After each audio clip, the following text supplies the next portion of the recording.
Mes chers camarades, bien le bonsoir. Ce soir, on va recevoir un historien, pour changer, voilà.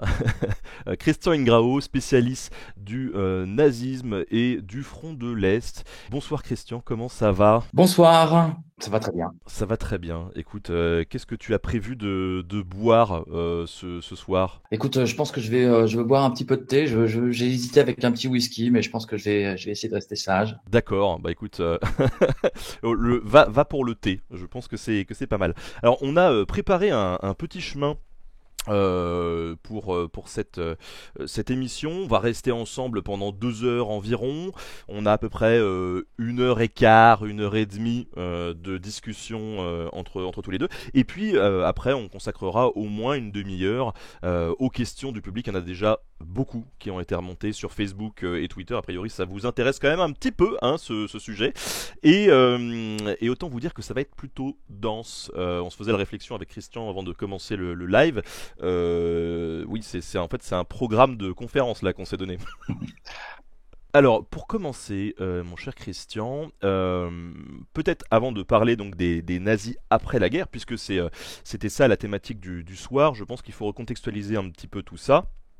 Est-ce que, de ton côté, tu peux nous rafraîchir un petit peu la mémoire sur comment cette idéologie s'est installée dans la société allemande? Alors, c'est déjà une très vaste question que tu poses, Ben. Un quart d'heure, 20 Ouais. minutes Non, maximum.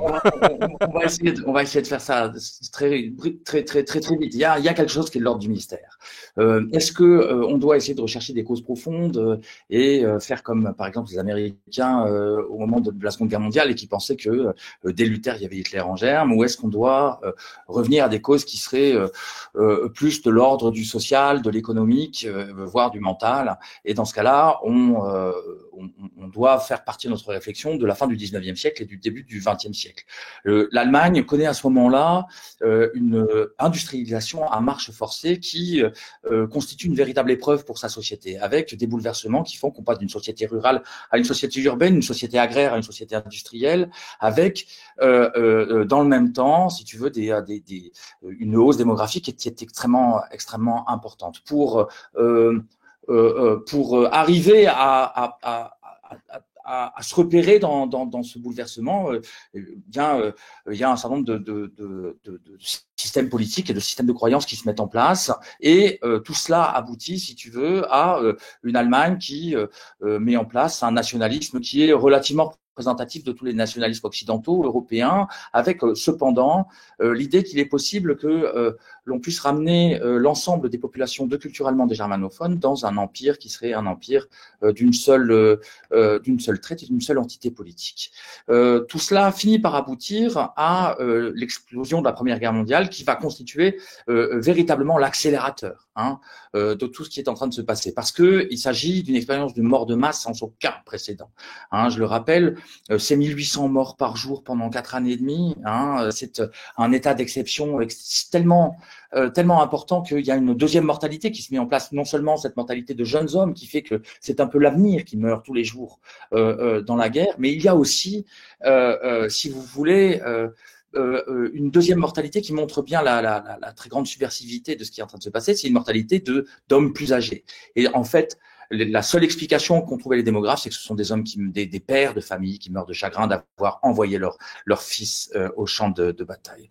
Pour rendre compte de tout cela, les sociétés européennes, parce que ça n'est pas tout cela est une épreuve qui est européenne, pour rendre compte de tout cela, les sociétés européennes ont développé ce qu'on appelle des cultures de guerre, qui expliquent le conflit, qui en décryptent les enjeux et qui les radicalisent. En cas de victoire, cette guerre, c'est la guerre des der, c'est la guerre des der, c'est la guerre qui mettra fin à toute la guerre. Mais en cas de défaite, bien sûr, alors l'ennemi, cette espèce d'entité ultra maligne, risque de remettre en cause non seulement l'existence en tant qu'entité politique la nation, mais aussi en tant qu'entité sociale, voire démographique. Et il y a donc une sorte d'angoisse, de mort collective qui envahit les Allemands, et ce d'autant, si tu veux, que cette guerre, elle est marquée aussi par un blocus continentale qui fait s'effondrer l'agriculture allemande et qui fait qu'à partir de 1916-1917, on a des épisodes de disette qui se mettent en place.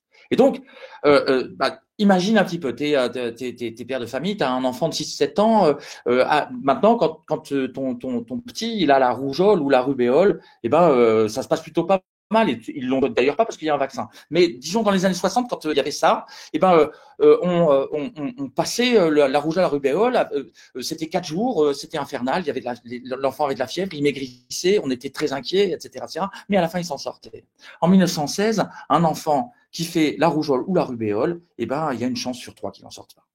Et donc, il y a, pendant cette guerre, une mortalité, une surmortalité de, entre 250 et 650 000 personnes qui sont essentiellement des femmes, des enfants et des vieillards. Et donc, quand tu dis à un Allemand de 1914-1918 qu'il est en train de vivre une guerre totale, il te répond évidemment, bien sûr que c'est une guerre totale, ces gens veulent notre mort et ils font la guerre à nos femmes et à nos enfants.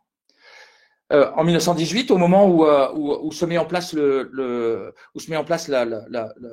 fin de la guerre, là où les Français, ils ont connu la victoire et donc ils rentrent à la maison en passant par la case caserne. Et bien les Allemands, ça n'est pas le cas. Les Allemands, non seulement les armées rentrent dans le plus total désordre en laissant simplement leurs armes lourdes sur le champ de bataille et en ramenant avec eux entre 3,5 et 6 millions d'armes individuelles, fusils, pistolets mitrailleurs, pistolets, haches, etc., etc. Donc ces armées rentrent avec des armes et donc diffusent les armes dans le corps social et dans le même temps, si tu veux, se met en place une sorte de méta-guerre civile qui dure de 1918 à 1924. Et donc, au moment où, après avoir entendu pendant 4 ans que de cette guerre allait se jouer le destin de la germanité et qu'en cas de défaite, viendrait une ère de ténèbres dans laquelle la sécurité physique et démographique de l'Allemagne serait remise en jeu, c'est ce qui s'est passé. Le nazisme, c'est un système de désangoissement qui explique aux gens pourquoi est-ce qu'ils ont perdu la Première Guerre mondiale. Le nazisme est un déterminisme racial, c'est-à-dire que quand tu crois au nazisme, tout devient racial. L'apparence des gens en face de toi devient raciale. Hein. Les races, elles désignent ce qu'on appelle des phénotypes, c'est-à-dire des apparences extérieures. Hein. Les nordiques sont grands, blonds, dolicocéphales, le nez fin et aquilin, etc., etc. On est brachycéphale. Dès que la peau n'est plus blanche et pâle, on descend dans l'échelle raciale. L'histoire devient le grand récit. Le grand récit du combat racial, hein, qui a commencé sous l'homme de Cro-Magnon, alors ignatien, et qui, bien sûr, s'est poursuivi jusqu'à la Première Guerre mondiale. Et, bien sûr, soi-même, on est un maillon dans une chaîne raciale qui commence à ses ancêtres et qui englobe ceux qui vont devenir. Et cette explication, ce déterminisme racial, il donne du sens à tout ça. La guerre, elle a été perdue. Pourquoi pour les Allemands? Tout simplement parce que il y avait un ennemi, que cet ennemi, il avait une unité cachée. Cette unité cachée, elle était raciale et ce que les Allemands,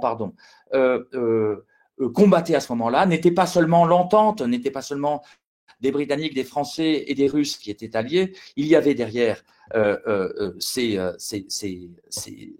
nations apparemment liguées contre l'Allemagne, hein, ce monde d'ennemis. Il y avait un seul et même ennemi qui était un ennemi racial, c'est l'ennemi juif qui est représenté par 2 espèces. D'un côté, l'ennemi plutocrate, l'ennemi riche, l'ennemi capitaliste, hein, qui est celui qu'on trouve à Wall Street hein, et à la City londonienne, et puis de l'autre, le second ennemi, l'ennemi judéo-bolchevique. Hein. Mais derrière eux, il y a une unité raciale. En gros, ce qu'on peut dire, c'est que le déterminisme racial fait en fait de tout cela un immense complot qui vise à éliminer l'Allemagne.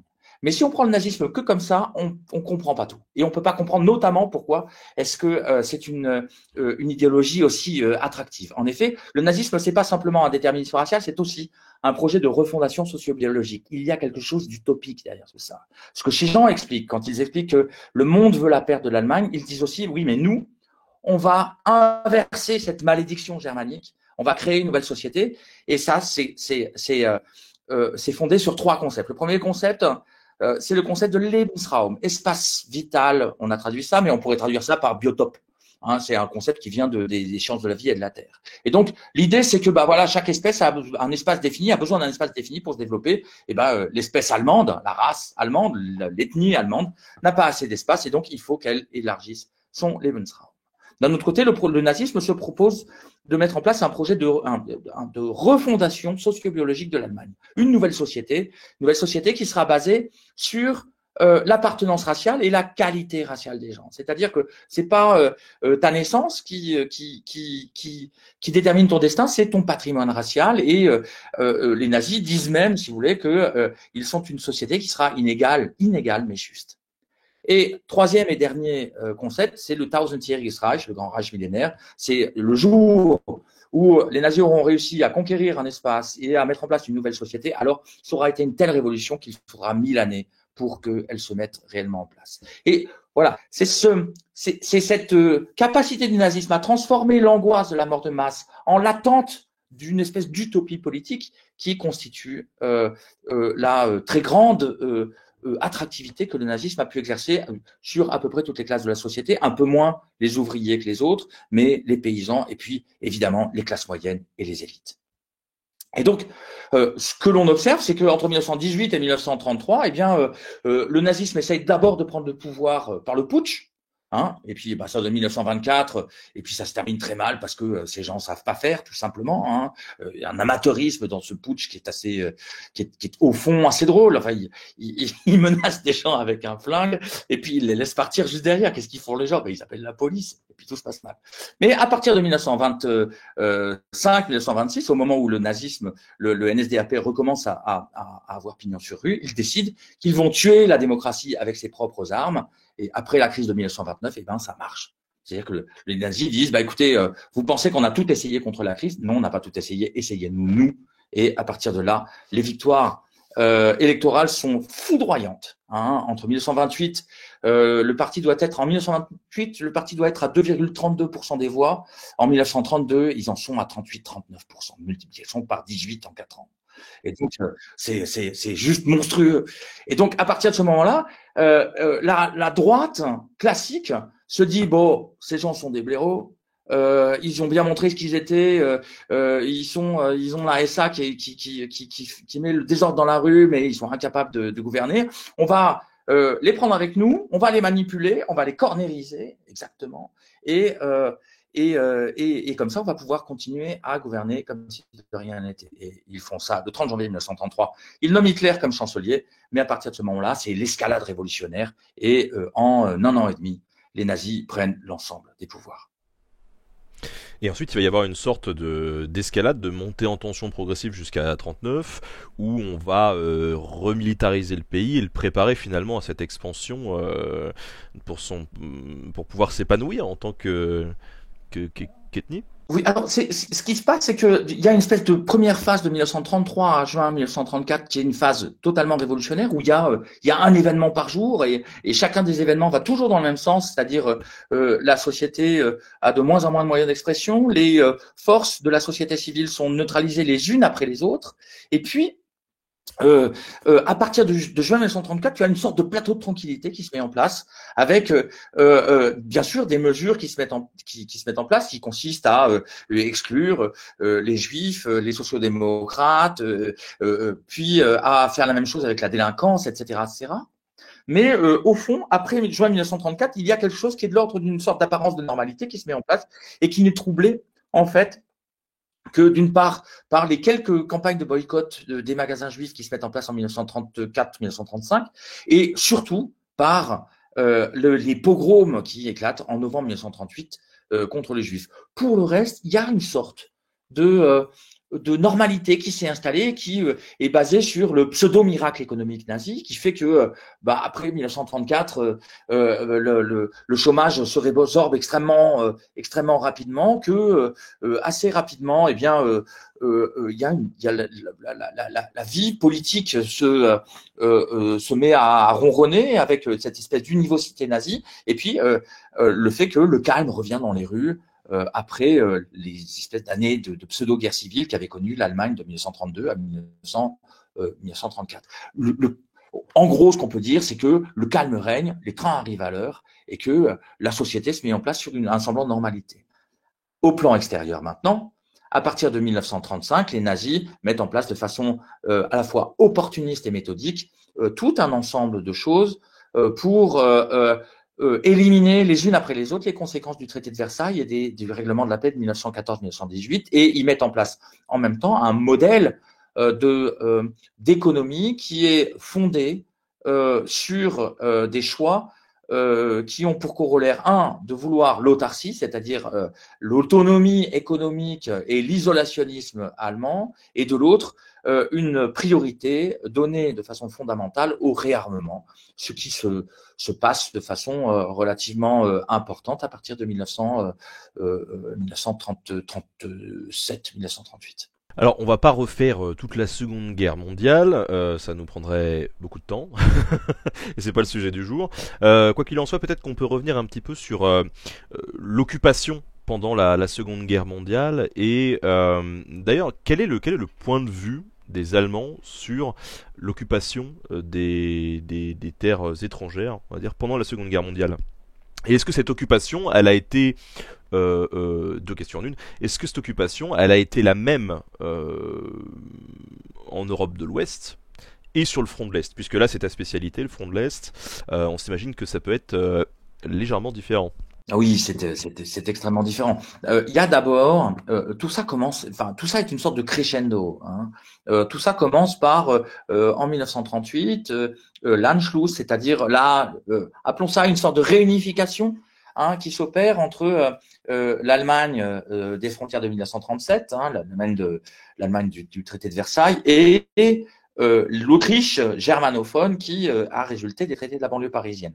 Ici, les nazis disent, écoutez, vous nous avez pas laissé faire le truc en 1918, et pourtant, le droit des peuples à disposer d'eux-mêmes faisait que les Autrichiens avaient demandé à être réunis avec nous, et vous n'avez pas laissé faire. On est simplement en train de rendre les choses à peu près normales. Puis, viennent un certain nombre d'annexions, d'abord les Sudètes, qui sont aussi des régions qui sont à majorité relative germanophone, puis le reste de la Tchécoslovaquie. Alors là, ça reste compliqué, ça devient compliqué parce que ça ne sont plus le prétexte nazi qui est de réunifier des régions de langue allemande ne joue plus. Et donc, à partir de ce moment-là, il y a quelque chose qui change et qui fait qu'on a affaire à une vraie occupation.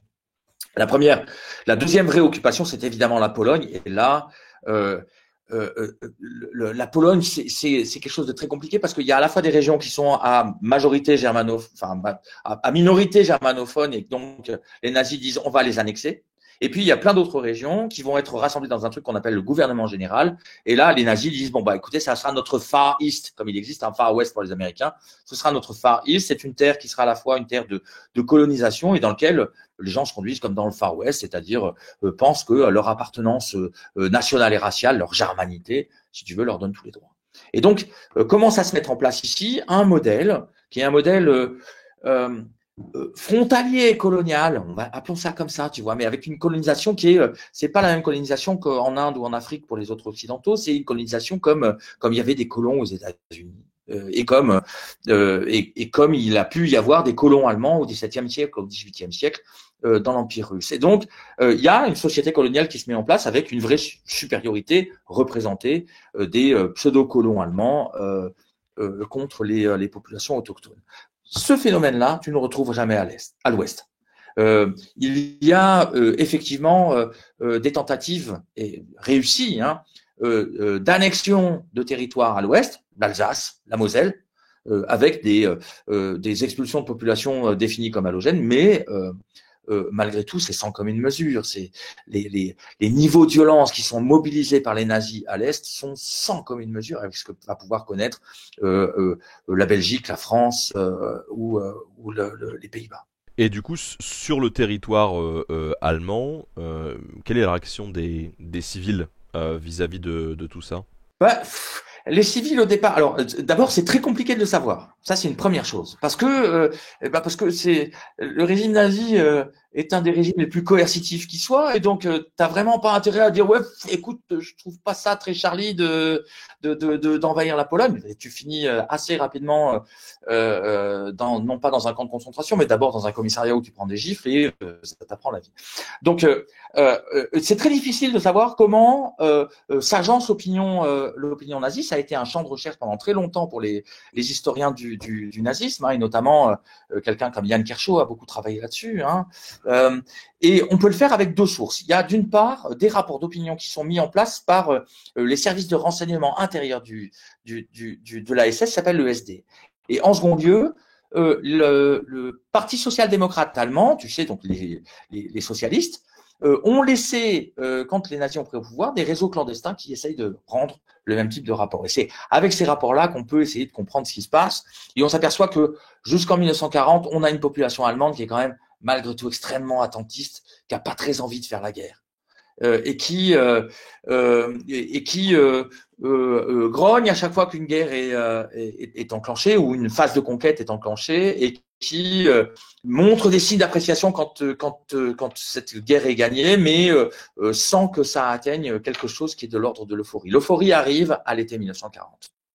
L'euphorie arrive avec la campagne et la victoire sur la France. Quand les Allemands entrent dans Paris, eh bien, il y a quelque chose qui est de l'ordre de la surprise et de l'euphorie qui se met en place dans la population allemande, tout simplement parce que, ben voilà, les nazis donnent l'impression à ce moment-là d'avoir gagné la guerre du 14-18.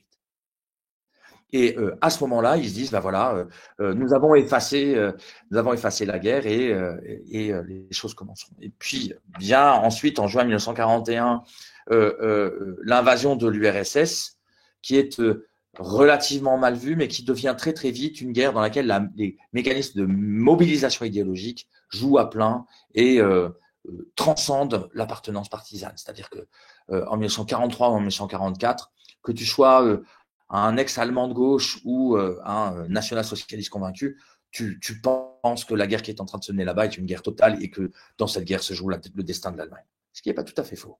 À partir de quand on commence à basculer dans une réelle violence, que ça soit, comment dire ça, on va évoquer tout de suite la Shoah, et aussi à l'Est la Shoah par balle. À partir de quel moment on commence à basculer dans des tels degrés de violence? Parce qu'on peut pas aborder la culpabilité nazie d'après-guerre aussi sans parler de tout ça en fait. Et oui, et c'est là que les choses elles sont quand même extraordinairement compliquées. La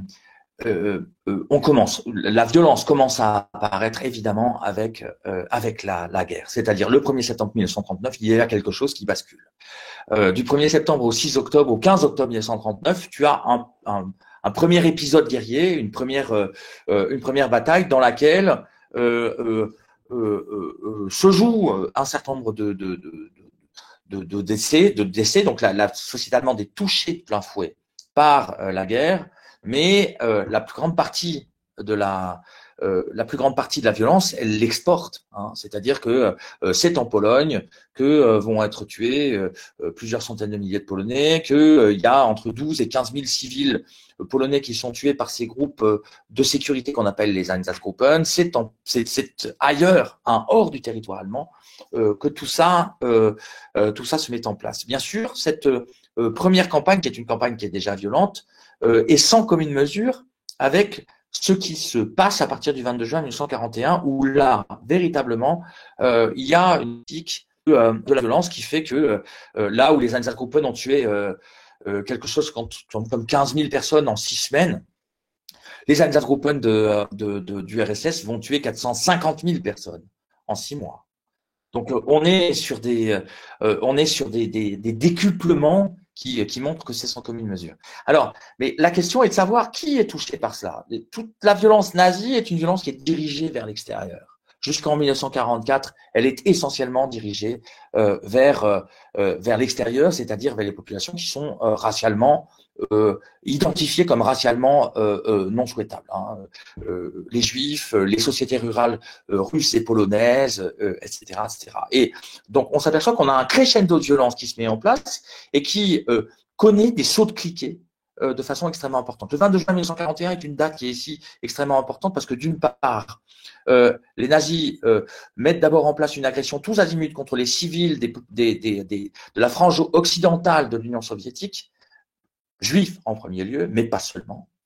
À partir de septembre 1941, on s'aperçoit que on a plusieurs mouvements. D'un côté, une vague exterminatrice, exhaustive, qui est censée toucher les communautés juives de l'Union soviétique. À partir de ce moment-là, il y a des normes énormes, gigantesques massacres, comme celui de Babillard, 33 771 personnes qui sont tuées en 2 jours, hein, les 29 et 30 septembre 1941. Et dans le même temps, tu as un premier massacre planifié, qui est celui des prisonniers de guerre soviétiques.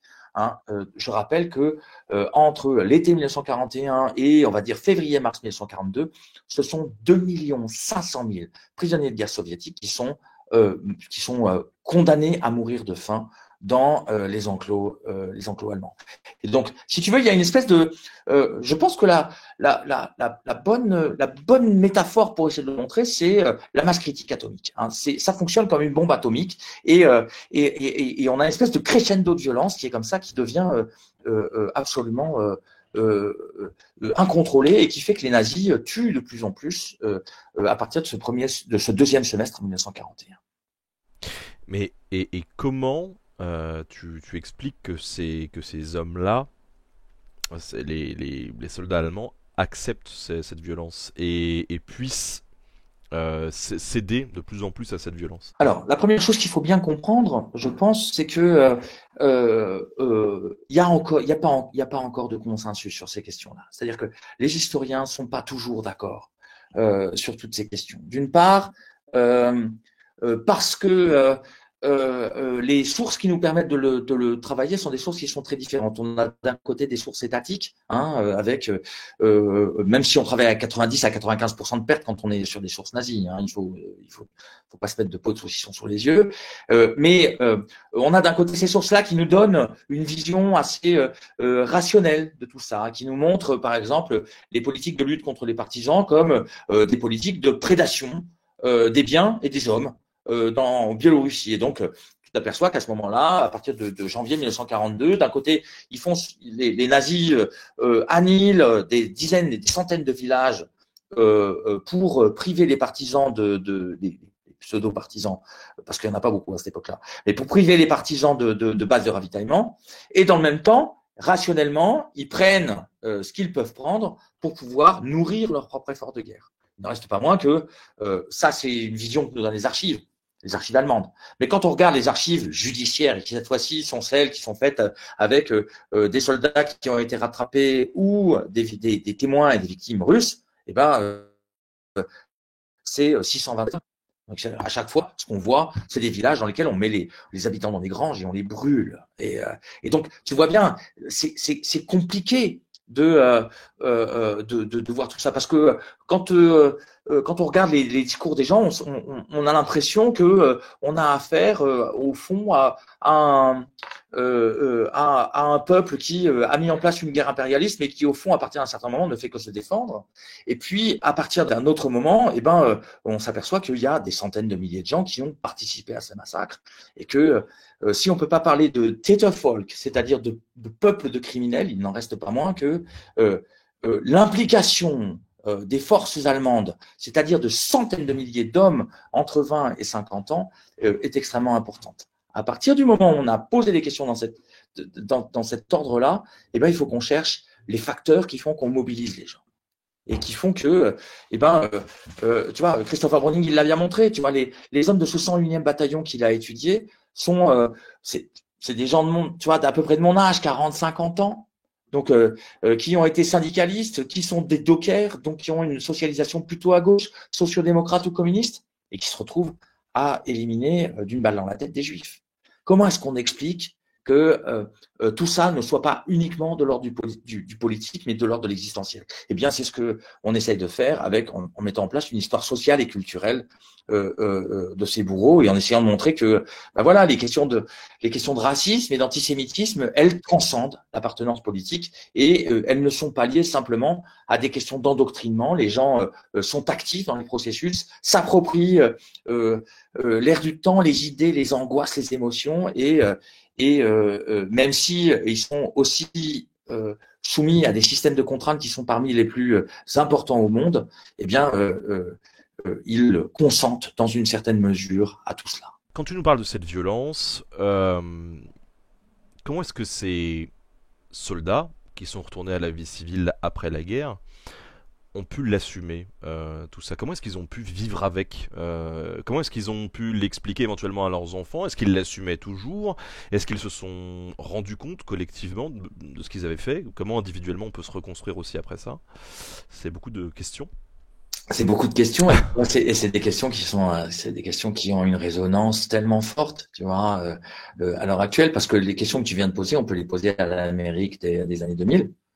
Hein, tu vois, comment est-ce qu'on peut comprendre la crise que traversent les États-Unis avec Trump, etc., etc., sans prendre en compte le fait qu'on a plusieurs centaines de milliers de vétérans qui ont été faire la guerre en Afghanistan, en Irak, etc., etc., qui ont trempé à d'autres niveaux évidemment dans l'agression contre les civils, mais qui sont rentrés et qui savent pas quoi faire de cette violence. Eh bien, justement. On n'est pas dans la même situation en Allemagne après 1945, et c'est peut-être une des choses qu'il faut essayer de comprendre, c'est-à-dire que au fond, comme je te le disais, il y a une espèce de tornade de violence qui saisit l'Allemagne entre 1941 et juin 1945, juste après la capitulation, et puis après c'est terminé. Après c'est terminé. Bien sûr, quand encore une fois on reprend ces archives judiciaires qui nous servent à appréhender d'une part l'expérience de guerre individuelle des soldats allemands et de l'autre les stratégies de défense et de culpabilité qu'ils ont mis en place après la guerre, on s'aperçoit que tout ça laisse de la trace.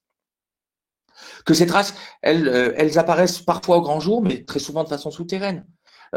Parfois, tu te retrouves avec la femme d'un de ces hommes qui vient témoigner devant le magistrat en disant ah écoutez, je suis bien content que vous le fassiez parler parce que il était insupportable depuis son retour, il fait des cauchemars, il boit, il nous tape dessus et voilà, c'est très bien qu'on puisse parler de tout ça. On a ces témoignages-là. Évidemment, le témoignage que je suis en train de te citer, c'est un parmi des milliers. Et les milliers, la plupart du temps, les milliers, c'est non, non, j'y étais pas, non, non, je me rappelle pas, oui, j'ai assisté à ça, etc., etc. Les gens ne disent pas leur culpabilité. Mais on s'aperçoit bien que elle est relativement peu dite et que ce non-dit migre, navigue dans la société allemande. Et par exemple, on est tous persuadés, tous les historiens désormais de l'Allemagne sont persuadés que tu ne comprends pas la crise du mouvement étudiant des années 60 et le terrorisme de la fraction armée rouge si tu ne reviens pas à ce passé que on ne faisait pas passer à cette amnestie froide qui a été celle des amnistie et d'amnésie froide qui a été celle de l'Allemagne d'Adenauer des années 50. Au fond, ce que demande la fraction armée rouge, c'est quelle est cette société dans laquelle nous vivons, quelle est cette société qui nous semble être une société de faux semblants, un Hafentheater, on dit en allemand. Hafentheater, c'est un théâtre de singes, c'est un théâtre d'ombre dans lequel les nazis n'ont pas disparu et sur laquelle on ne peut pas construire une vraie démocratie. Et ça, c'est effectivement un des avatars de la gestion de la culpabilité par les Allemands. Juste de cacher la poussière sous le tapis? Il y a eu cette tentative-là, oui, c'est clair. Ces gens étaient en train Il y a deux choses à voir. La première chose, c'est que c'est pas eux qui ont essayé de cacher la lumière sous le tapis, c'est la poussière sous le tapis. C'est l'ensemble des Occidentaux. Entre 1945 et 1949, tout le monde est là en train de dire bon, on va dénazifier. Et puis ils s'aperçoivent de quoi? Ils s'aperçoivent que il y a 80 millions de personnes qu'il va falloir, un peu moins, 75 millions de personnes qu'il va falloir faire vivre, que il y a des hôpitaux à faire tourner, des commissariats de police à reconstruire, des villes à gérer, des stations d'épuration à gérer, etc., etc. Pour faire ça, on est dans une société occidentale. Il faut quoi? Il faut des hommes âgés entre 20 et 40 ans qui ont fait des études supérieures, qui sont capables de faire tourner un bureau ou un commissariat, etc. Qui sont ces gens? Les nazis. C'est tout simple. Et donc bon an mal an, même s'il y a des différences entre les quatre alliés, les gens choisissent, les quatre alliés choisissent de s'appuyer sur ce groupe de personnes pour reconstruire la société. Je rappelle qu'il y a un endroit où en 2003 les Américains ont décidé de faire un choix radicalement différent, c'est l'Irak. Ils disent les gens qui ont fait partie du parti Baas, du parti de Saddam Hussein, on veut plus les voir. 5 ans plus tard, Al-Qaïda et Daesh sont en route. En Allemagne, ça s'est pas passé comme ça parce que il y a eu une sorte de choix qui a été opéré par tout le monde et de façon silencieuse de réassocier les élites fonctionnelles du Troisième Reich à la reconstruction de l'Allemagne. Seulement, tout ça se paye 20 ans plus tard. Parce que tu as les enfants de ces gens-là qui disent « Dis papa, où est-ce que tu étais quand, entre 1941 et 1945 ?» Et le père lui dit « Finis tes rutabagas et on en reparle. » Et voilà, c'est là que ça se met sous le tapis. Et donc, ces gens donnent font ça de façon… c'est parce que la reconstruction s'est mise en place de cette façon-là que, en effet, la question de la culpabilité est peut-être moins bien gérée. Mais tout ça est compliqué parce que, d'un autre côté, à partir de 1960, la deuxième génération des Allemands, la génération de ceux qui soit étaient de très jeunes enfants pendant la Seconde Guerre mondiale, soit qui sont nés après, arrivent aux manettes. Les gens font leurs études, deviennent juristes, et puis tu as toute une génération de jeunes procureurs et de jeunes avocats qui disent bon écoutez, maintenant on aimerait bien savoir, et se met en place à ce moment-là une série d'enquêtes ultra systématiques sur le passé nazi et la façon dont les nazis ont mis en place des crimes dans toute l'Europe. Et donc, il y a une espèce de judiciarisation, on va dire, de la culpabilité aussi. On cherche des coupables pour passer à autre chose, ou comment ça se passe? Je pense que ce qu'on peut dire malgré tout, on peut critiquer, et les Allemands ne s'en sont pas privés, les Allemands de la gauche, l'extrême gauche allemande ne s'en est pas privée. On peut parfaitement critiquer cette espèce de république fédérale allemande capitaliste, rhénane et amnésique. Il n'en reste pas moins que la même République met en place un effort considérable d'enquête et donc d'introspection sur son propre passé. Évidemment, tout ça est compliqué parce que au moins au début, quand un suspect des Einsatzgruppen est convoqué au commissariat, la plupart du temps, dans le commissariat, comme chef de la police criminelle, il y a un ancien collègue.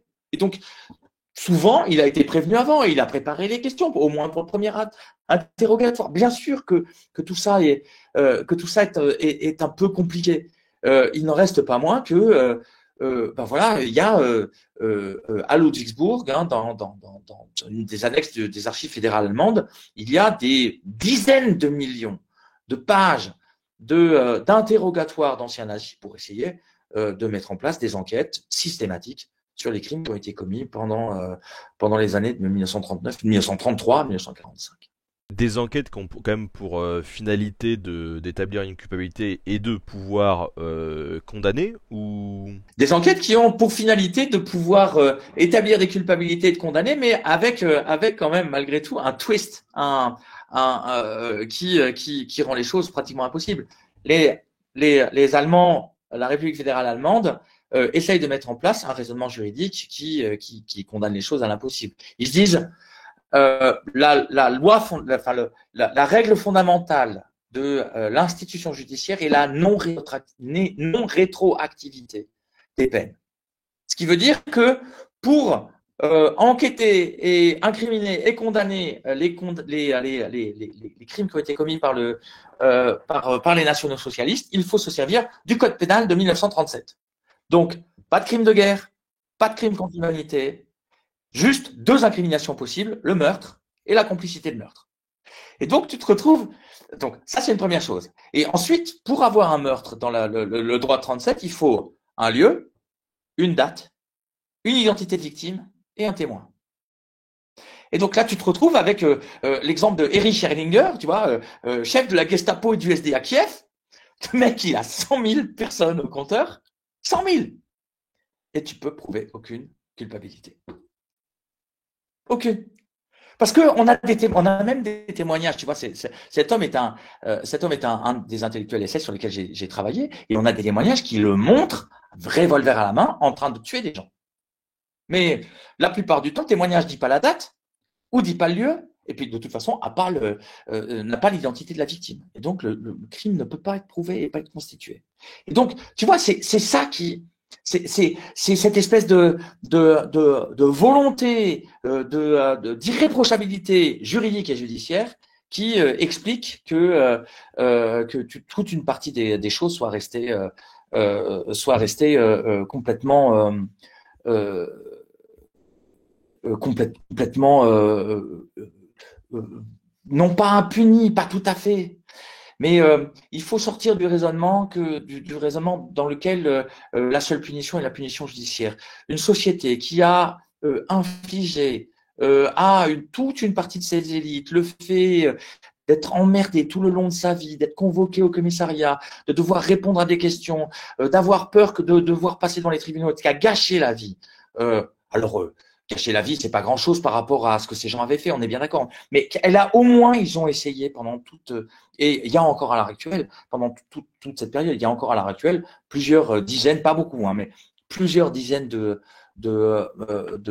procédures qui sont en cours avec des avocats qui continuent à travailler dans les locaux. Tu vois, moi, je me rappelle, j'allais travailler dans ces archives à Ludwigsburg dans les années 2000 et on était au 2e étage et au 3e étage, il y avait encore des procureurs qui étaient en train de chasser des nazis. Et j'ai des amis historiens qui ont financé leur thèse en étant chasseurs de nazis. Donc tu vois, ces gens ont vraiment essayé longtemps et beaucoup. Et c'est ce qui explique, selon toi, qu'aujourd'hui les Allemands aient une telle volonté aussi de peut-être d'expier ou de montrer patte blanche en ouvrant au maximum. Tu vois, dernièrement, on a vu sur les réseaux encore cette fameuse photo de la porte de Brandebourg affichée avec la date de la fin de la guerre, avec marqué merci dans toutes les langues, tu vois. Alors, je suis pas un spécialiste de l'Allemagne d'après-guerre, tu vois, mais il y a quelque chose, tu vois, il y a un slogan, il y a une phrase en Allemagne qui dit "Besiegt und befreit", c'est-à-dire que vaincu mais libéré. Et il y a une conscience très très aiguë dans les deux Allemagnes de ça. Mais tout ça est toujours un peu dialectique. Tu vois, tu as d'un côté un immense effort qui a été produit pour d'introspection, de travail sur la culpabilité, de travail sur les mœurs, etc., qui fait que pendant la crise des réfugiés qu'on vient de connaître avec les horreurs qui se sont passées en Syrie, et où des centaines et des centaines de milliers de gens sont venus frapper à la porte de l'Europe, comme ils l'ont fait, comme l'avaient fait les réfugiés juifs en 1938, et l'Europe s'est encore lavé les mains comme d'habitude sur ces conneries-là, et les Allemands sont les seuls à avoir dit wir schaffen es, on va y arriver. Et tu vois, et ça, c'est le résultat, me semble-t-il, de cette espèce cette espèce d'introspection. Mais d'un autre côté, tu as aussi toute une partie de la population allemande, pas très numériquement pas très nombreuse, mais qui te dit ça suffit maintenant ces conneries, la culture du repentir, de la repentance et de la culpabilité, il y en a ras-le-bol, Ausländer raus, les étrangers dehors et l'Allemagne aux Allemands, tu vois. Et donc la virulence de ce qu'on appelle Alternative für Deutschland, alors l'AfD, tu vois, c'est-à-dire la recrudescence de l'extrême droite, elle est aussi liée à ce travail d'introspection. Il y a des gens qui disent que maintenant ces temps-là sont révolus et qu'il faut passer à autre chose et passer à un autre agenda, évidemment de droite extrême et agressif. Oui, d'ailleurs, on a le même type de discours qui se développe à Bâle en France, pas forcément pour les mêmes périodes, mais qui. C'est. Et du coup, sur tout ce qui est condamnation, finalement, il faut plus se tourner vers des enquêtes ou des tribunaux extérieurs à l'Allemagne, comme il y a pu avoir avec Nuremberg ou... Écoute, je suis assez incapable de donner des chiffres. Il y a eu de 1945 jusqu'à 1949, il y a des tribunaux qui fonctionnent à la fois le tribunal international de Nuremberg, des tribunaux américains qui mettent en place 12 procès subséquents à Nuremberg aussi, procès des ministères, de l'industrie, des Einsatzgruppen, des médecins, etc., etc. Et puis tu as dans chacune des zones des tribunaux régionaux qui poursuivent et condamnent un certain nombre de gens. Il faut voir la dénazification. Hein, ce sont ce sont des chiffres, c'est une énorme opération, tu vois. Dans la zone d'occupation américaine, ce sont 900 000 personnes qui ont été jugées par les 545 chambres de dénazification qui sont mises en place par les Américains. Tu vois, les chiffres sont vraiment extrêmement importants. Tu vois, dans les camps d'internement, il y a 182 000 individus qui sont enfermés entre mai 45 et janvier 47. Et ça n'est que pour les 3 zones occidentales. Tu vois, ce que j'essaye de dire ici, c'est que effectivement, ces tribunaux américains, internationaux américains et ces tribunaux d'occupation ont fait un énorme travail. Et ils ont exécuté, ils ont condamné à mort et exécuté un certain nombre de personnes. Dans la zone soviétique, me semble-t-il, ce sont 42 000 personnes qui perdent la vie au cours du processus d'épuration. C'est pas rien, tu vois. Bien sûr, ce qui se passe après dans les tribunaux allemands n'a pas la même ampleur. Il n'y a pas cette espèce d'emprisonnement de masse et de filtrage véritablement que les Américains notamment mettent en place et qui permet d'évaluer la population, toute la population allemande. Il n'en reste pas moins que il y a quelque chose qui est extrêmement systématique et extrêmement tenace qui se met en place du côté allemand. Mais j'avoue n'avoir pas les chiffres pour replacer le nombre de condamnations entre 1945 et 2010. Hein, je sais plus combien on en parlait. J'avais une interrogation aussi personnelle sur une question concernant la classe sociale. Est-ce que finalement, après la guerre, des gens qui étaient issus de l'élite ou de la bourgeoisie, qui avaient déjà un réseau, ont eu tendance à peut-être mieux s'en sortir ou expliquer ou filouter que des gens qui n'étaient pas forcément habitués, de la classe ouvrière, qui n'étaient pas forcément habitués à être, tu vois, au contact de gens de pouvoir ou de l'administration policière ou tout ça. Alors, je dirais que la façon dont les gens vont s'en sortir dépend peut-être moins de l'extraction sociale que de la date à laquelle tu te fais choper. Quand les dignitaires, enfin quand les personnes impliquées se font prendre très vite, hein, entre 1944 et 1946-47, les condamnations sont extrêmement rigoureuses et elles sont souvent exécutées. Hein. Les peines de mort à ce moment-là sont extrêmement souvent exécutées. À partir de 1948, la peine de mort n'est plus exécutée et les peines sont commutées extrêmement rapidement, et ce dans toutes les zones. Tout simplement parce que les Alliés font à ce moment-là le choix de récupérer les élites. Je dirais que d'un autre côté, mécaniquement, les élites sont quand même plus exposées que les classes populaires, parce que tout simplement, ce sont les gens des élites qui ont exercé les responsabilités. Et même si effectivement, il y a des groupes sociaux un peu marginalisés, un peu marginaux, comme les gardiens de camp, etc., qui sont véritablement beaucoup poursuivis. Pour le reste, si tu veux, ce sont quand même les Alliés comme les Allemands essayent quand même de viser les décideurs et donc plutôt les élites. Justement, c'est ce gardien de camp que je pensais, en parlant de ces fameux camps. Euh, on se pose souvent la question de est-ce que les civils allemands étaient au courant ou est-ce qu'ils ont découvert comme ça du jour au lendemain. Qu'est-ce que tu en as à dire de ton côté de ce que tu as pu découvrir en travaillant sur le sujet? On y découvre une diversité extrême.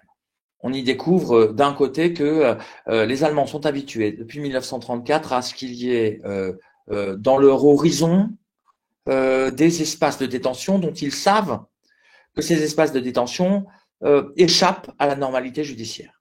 Et que donc, tu peux très bien te retrouver dans ces espaces un peu bizarres, ces anciennes usines autour de barbelés, et que entre 1933 et 1939, quand on y fait un tour, on ressort avec de bons yeux au beurre noir, mais on ressort. Et on ressort, c'est un calcul nazi, on ressort parce que les nazis attendent bien que ceux qui ressortent racontent ce qui leur est arrivé aux autres et que les autres aient peur et la ferment. Donc, tu vois, il y a une vraie porosité qui existe entre les espaces carcéraux et notamment les espaces concentrationnaires et la société d'avant-guerre. Avec l'idée qui se développe que, au fond, les gens qui vont dans les camps de concentration sont d'un côté des rouspéteurs et des fortes têtes communistes et socialistes qui n'ont pas décidé de se couler dans le moule, de l'autre des criminels que le système judiciaire, d'ailleurs beaucoup trop laxiste, dit la Vox Populi, a laissé partir, et en troisième lieu des pervers, etc., etc. Et donc au fond, tous les gens qui passent par les systèmes concentrationnaires sont des gens qui au fond l'ont un peu mérité malgré tout. C'est ce que pensent un peu les Allemands.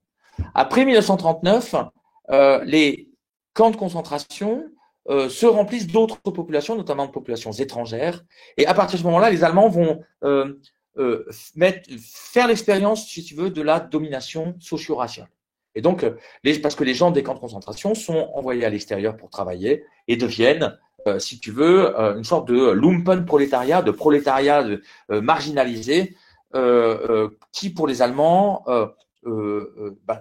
pour les Allemands, c'est normal de faire travailler ces gens qui sont censés devenir les esclaves de la société allemande. Et donc, tu vois, il y a comme ça une vraie porosité qui se met en place et qui fait que les Allemands sont à la fois pas vraiment conscients de l'ampleur de ce qui est en train de se passer dans les camps de concentration, notamment après 1941, et dans le même temps, qu'ils ont intériorisé le fait qu'il y avait quelque chose qui était de l'ordre de la justesse qui se mettait en place dans tout ça. J'aimerais quand même faire un petit aparté, si tu le veux bien, pour te demander deux choses. Déjà, comment est-ce qu'on en arrive, à titre individuel, à travailler sur ces questions du nazisme et aussi plus particulièrement de la violence à l'Est? Et l'autre question que j'aimerais vraiment aborder avec toi aussi, c'est celle de l'impact que peut avoir ton travail sur toi-même, voire même sur tes proches. Parce que, en vérité, il y a quelques années, j'ai commencé à entamer certaines réflexions sur le métier d'historien et sur surtout ce qu'on en dit. Ce que le grand public dit des historiens, peut-être un petit peu naïvement, c'est oui, mais de toute façon, l'historien doit se mettre à distance de ses sources. L'émotion ou l'opinion ne doit pas avoir sa place dans le travail de l'historien. Mais quand on travaille sur des épisodes ultra violents comme ça, notamment sur le front de l'Est, quand on lit tout ce que tu as pu lire, quand on voit tout ce que tu as pu voir, comment est-ce qu'on arrive à gérer ça? Moi qui ai travaillé de façon vraiment éclair sur la guerre d'Algérie et qui ai vu des images qui n'ont pas été diffusées à la télé, moi j'ai été hyper atteint en fait et touché par ça alors que je l'ai vécu de manière très fulgurante, tu vois. Et comment est-ce que pendant des années, toi, tu peux réussir à gérer ça? Est-ce qu'on devient pas fou en fait? Alors, je ne suis pas fou, je crois pas l'être. En tout cas, on pourrait demander ça à ma compagne et à mes enfants. J'ai pas l'impression d'être fou. Ils diront peut-être que je suis un peu bizarre, mais pas beaucoup plus que ça. Hein. Je peux aussi demander aux centaines d'étudiants qui sont à qui j'ai fait cours. Je pense que assez peu d'entre eux, il y en a pas mal qui te diront que je suis bizarre, mais assez peu qui te diront que je suis fou. C'était rhétorique. Je te traitais pas de fou. Mais j'ai essayé de répondre dans l'ordre à tes questions. La première question, comment est-ce qu'on se met à travailler là-dessus? Écoute, j'ai raconté déjà assez souvent que j'ai eu l'idée du sujet sur lequel j'ai travaillé, c'est-à-dire les intellectuels dans les services de renseignement nazis, très jeunes. J'ai lu quelque chose sur la présence de ces intellectuels, je vais avoir 12 ou 13 ans, et cette question m'a scotché à ce moment-là, mais elle est restée en jachère dans ma tête jusqu'à l'âge de 22 ans, âge auquel j'ai fini ma licence dans la petite ville universitaire où je suis né, qui est Clermont-Ferrand, et où la femme qui est devenue la maman de mes 3 premiers enfants m'a dit écoute, je veux partir à Paris et il faut que tu me suives. Enfin, si tu veux, non, pas il faut. Si tu veux, tu me suis. Moi, j'avais très envie de la suivre et donc j'ai ressorti ce sujet-là pour légitimer le fait que il fallait que j'aille travailler ailleurs qu'à Clermont-Ferrand où on ne pouvait pas travailler sur le nazisme. Donc ça, c'est une première chose. Mais le sujet en lui-même, il est pas grand-chose parce que il faut avoir les moyens de le regarder. Et c'est là qu'on commence à arriver à la question de la violence. Je fais partie d'une génération de gens nés au tout début des années 70 qui vit la chute du mur en fin d'adolescence, 18-19 ans, et, euh, et qui voit apparaître devant ses yeux incrédules, si tu veux, la resurrection de la violence dans nos horizons d'attente. On est la génération des boomers et la génération la génération X que je représente. Nous avons eu la chance, mais infinie, de vivre dans des sociétés pacifiées.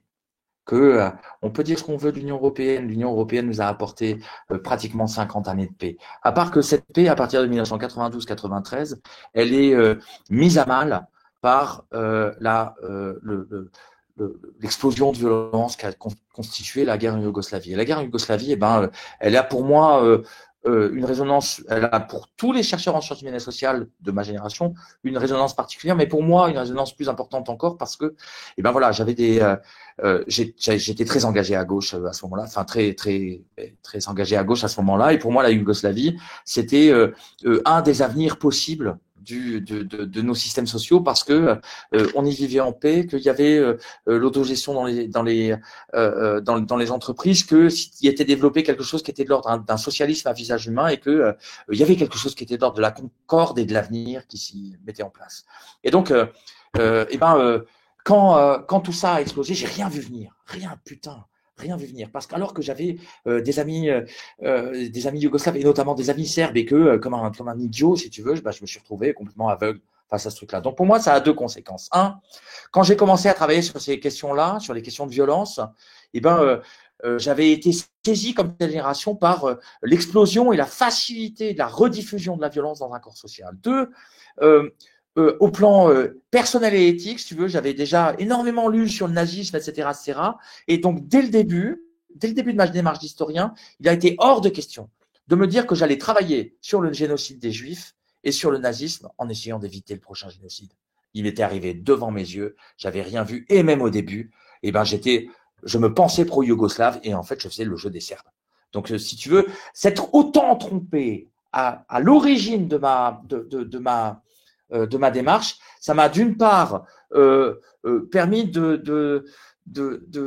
d'avoir une démarche avec le moins d'ambition éthique et politique possible. C'est-à-dire que moi, je fais de l'histoire. J'en tire personnellement évidemment quelque chose qui est de l'ordre d'un apprentissage civique, mais alors il faut surtout pas compter sur moi pour arriver et mettre en place des arguments d'autorité et dire laisse petit, je connais le nazisme et je vais t'expliquer ce qu'il faut faire dans les 10 prochaines années. Tu vois, ça c'est un truc qui m'insupporte de façon absolument totale. Ça c'est une première chose. Deuxième chose, en assistant médusé à l'explosion de violence qui a été celle de la Yougoslavie et bien sûr, évidemment, un peu plus tard du Rwanda, nous avons été incités à trouver des instruments pour apprivoiser la question de la violence de guerre et des attitudes individuelles et collectives face à la violence, qui étaient des outils qui n'étaient pas utilisés par les historiens du nazisme jusqu'ici. C'est comme ça qu'on a été lire de l'anthropologie, qu'on s'est réintéressé à l'histoire antique, qu'on s'est intéressé à l'histoire religieuse du XVIe et du XVIIe siècle, qu'on a été lire Denis Crouzet et qu'on a compris que en étudiant au plus près des gestuels de violence, on pouvait arriver dans la tête de ceux qui l'opèrent. Donc ça, c'est, si tu veux, ce qui a guidé ma démarche jusqu'à encore maintenant. Après, évidemment, là où tu as parfaitement raison, c'est ce type de démarche a un coût psychique. C'est évident.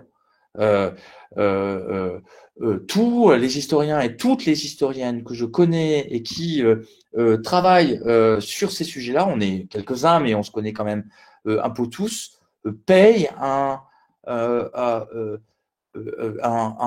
impôt d'âpreté, appelons ça comme ça pour être un peu joli, un impôt d'âpreté à cette blessure que l'on s'inflige en projetant notre empathie sur ces massacres-là. Car l'opération historienne, et notamment cette histoire compréhensive qu'on essaie de mettre en place et qui consiste à essayer de rentrer dans les catégories des acteurs pour essayer d'en comprendre la logique, en faisant cela, tu t'exposes à cette blessure narcissique qui a été opérée soit par le fait d'être confronté à ta propre mort imminente, soit qui t'est infligé par le fait d'être confronté au fait de tuer. Et donc, il y a quelque chose que les psychiatres, les psychologues appellent désormais le traumatisme vicariant et qui constitue un des corollaires de ce type de démarche. Il n'en reste pas moins, si tu veux, que la première chose qu'il faut voir, c'est que entre cette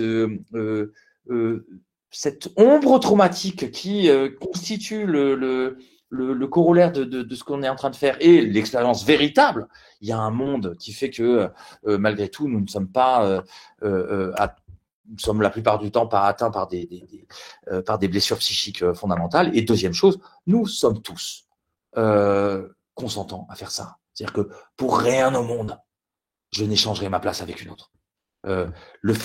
Il faut aussi bien comprendre que lorsqu'on travaille sur ces sujets et à des niveaux existentiels comme cela, on évidemment n'est mis en position de regarder ce qu'il y a de plus laid dans ce que l'on pourrait appeler la condition humaine et non pas la nature. La condition, c'est construit. Donc, de ce qu'il y a de plus laid dans la condition humaine, mais on y voit aussi ce qu'il y a de plus beau. Et ça, c'est peut-être le plus surprenant, mais il n'en reste pas moins que essayer de comprendre le choix fondamental que font ces jeunes parents, les 29 et 30 août 1941, à Kamenets-Podolsk, de ne pas tenter le coup, de traverser ce pourtant si fin cordon de policiers qui pourrait faire qu'ils tentent le coup de la survie et qu'ils ne le font pas pour pas abandonner leurs enfants. Eh bien, il y a de la beauté dans ce geste-là. Il y a de la beauté dans ce choix-là. Et je me considère comme chanceux d'avoir l'opportunité de pouvoir essayer ne serait-ce que de le faire éclater au grand jour et d'essayer de le comprendre. T'as pensé à faire du théâtre un jour parce que vraiment tu me provoques des choses là.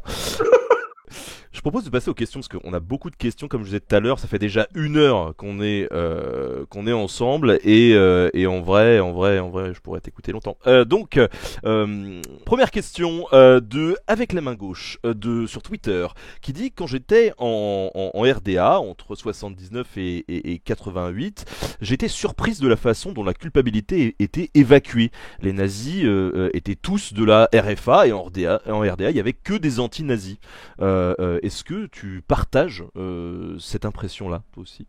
Ça, c'était le discours total et absolu de la RDA de cette époque-là. C'est-à-dire que la RDA mettait en place un discours qui était effectivement nous sommes la patrie de l'antifascisme, et de l'autre côté, la RDA est un pays qui n'a pas fait son aggiornamento et qui donc est une espèce de nid de nazis. Et puis, quand tu vas travailler dans les archives de RDA, tu t'aperçois très discrètement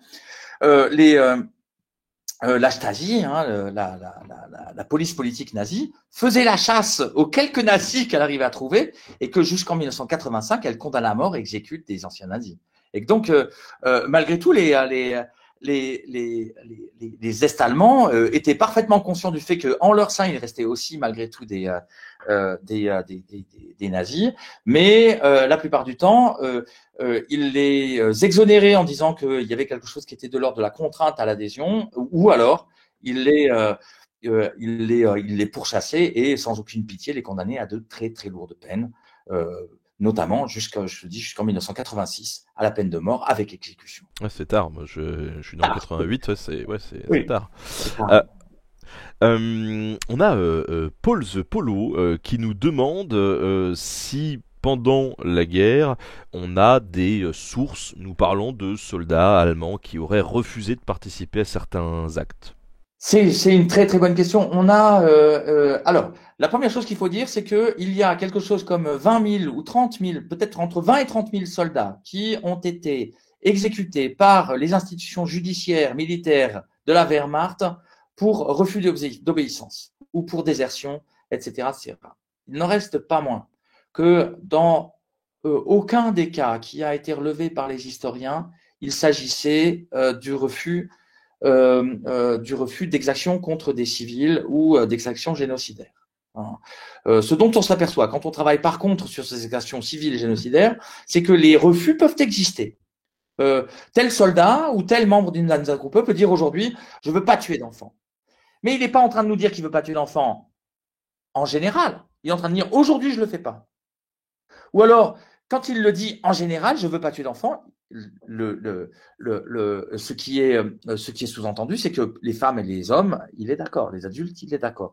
Et donc, on s'aperçoit qu'on a des rapports qui sont transitionnels et qui font que même quand on en arrive à discerner un certain nombre de refus qui sont exprimés, ce sont des refus qui sont la plupart du temps contextualisés et locaux. Il n'y a pas, à ma connaissance, je n'ai jamais vu de refus socialement identifié qui soit de l'ordre moral ou idéologique, où quelqu'un dit ce que nous sommes en train de faire n'est pas bien. On a Julie sur Twitter qui dit: j'ai une question sûrement sans grand intérêt, mais elle me turlupine un peu. Alors, il n'y a pas de question sans grand intérêt, Julie. Toutes Oui, les questions doivent exactement, être posées. Oui. Voilà. Que sait-on de ces soldats nazis qui ont vraiment aimé des Françaises et autres quand celles-ci se sont faites persécuter après la guerre, d'un point de vue de la culpabilité? Eh ben, ce problème-là a trouvé son historien, un merveilleux historien qui s'appelle Fabrice Virgili, et qui a travaillé sur ces enfants nés de couples franco-allemands et qui a beaucoup travaillé dans une institution qu'on appelle la VAST, hein, et qui est une institution dans laquelle on peut rechercher les personnes qui ont disparu et qui sont les personnes qui ont disparu et qui s'est spécialisé aussi dans la recherche de paternité. Alors, la plupart du temps, ces couples ne se sont pas reformés. Hein.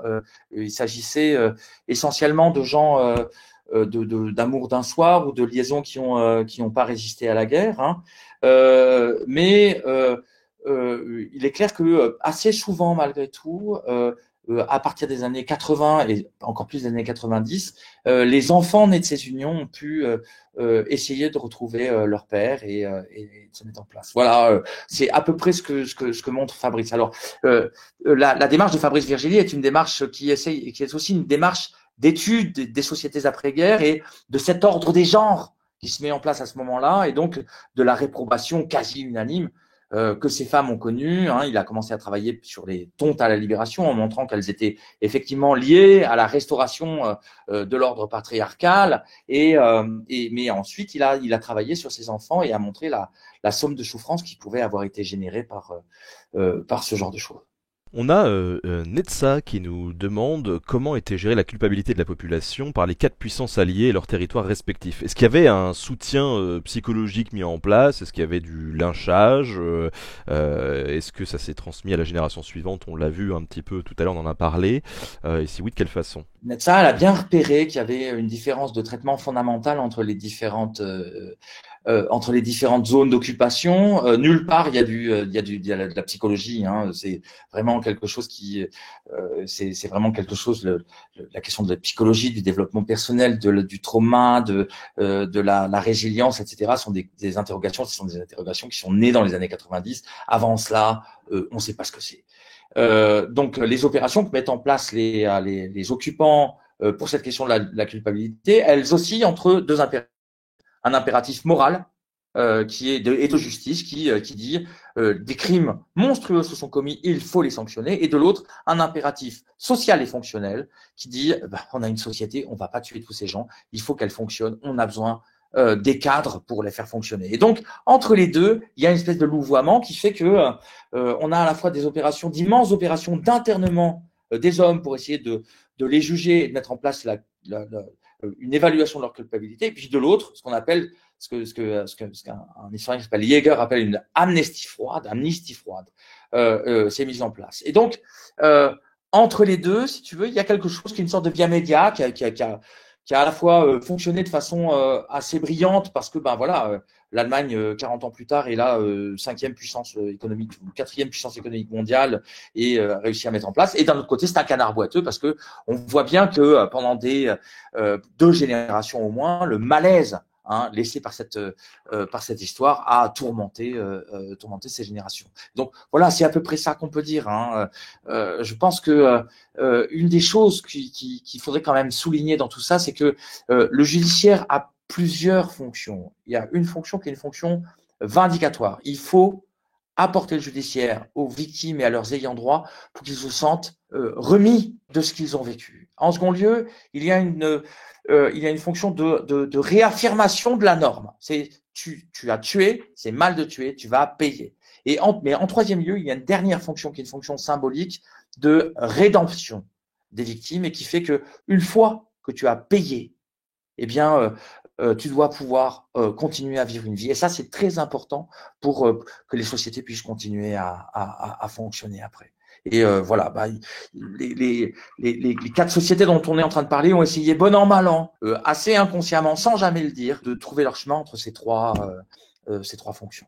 On a Léonard Minier sur Facebook qui nous demande plutôt, a-t-on mesuré l'adhérence à l'idéologie nazie au sein de la population allemande dans l'après-guerre À la début 1945, la population allemande dans son ensemble ne croyait plus en la victoire finale, mais avait l'air de continuer à adhérer à cette pensée. La défaite a-t-elle agi comme une prise de conscience de ce qui avait été fait, ou seulement comme une mise en veilleuse? Moi, je dirais pas adhérence, mais adhésion. Une adhérence, c'est la pâte à pain qui colle à ta main.